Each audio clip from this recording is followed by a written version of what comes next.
ഈശോയിൽ ഏറെ സ്നേഹമുള്ളവരെ, നാം ചുറ്റുപാടും കണ്ണോടിക്കുമ്പോൾ ചിലരുടെയെങ്കിലും വസ്ത്രധാരണ രീതികൾ നമ്മെ വേദനിപ്പിക്കാറില്ലേ? സ്വീഡനിലെ വിശുദ്ധ ബ്രിജിറ്റ് ഒരു സംഭവം വിവരിക്കുന്നു. തനിക്ക് പരിചയമുള്ള ഒരു സ്ത്രീയുടെ മകൾ മരിച്ചു. ആ മകൾ ശുദ്ധീകരണ സ്ഥലത്തിൽ പരിതപിക്കുന്ന രംഗം ഈശോ വിശുദ്ധ ബ്രിജിറ്റിനെ കാണിച്ചു കൊടുത്തു. അവൾ പറയുകയാണ്, അമ്മ 3 വിധത്തിൽ എന്നെ പീഡിപ്പിച്ചു. 1, മാംസേച്ഛയോടെ സ്നേഹിക്കുക, മാംസദാഹം തീർക്കുക. 2, വിലയേറിയ വസ്ത്രങ്ങൾ ധരിച്ച് ഒരു ആകർഷക വസ്തുവായും ജീവിക്കുക.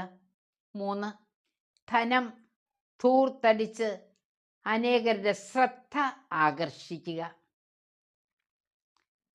വളരെ വേദനയോടെയാണ് ആ കുഞ്ഞ് പീഡ അനുഭവിക്കുകയും അമ്മയെ കുറ്റപ്പെടുത്തുകയും ചെയ്തത്. ആ ജീവിക്കുന്ന അമ്മയോട് ബ്രിജിറ്റ് ഈ കാര്യങ്ങൾ പറഞ്ഞു.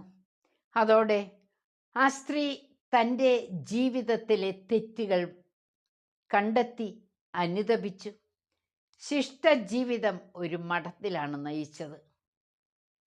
സങ്കീർത്തനം 32:10 പറയുന്നു, ദുഷ്ടർ അനുഭവിക്കേണ്ട വേദനകൾ വളരെയാണ്, എന്നാൽ കർത്താവിൽ ആശ്രയിക്കുന്നവനെ അവിടുത്തെ സ്നേഹം വലയം ചെയ്യും.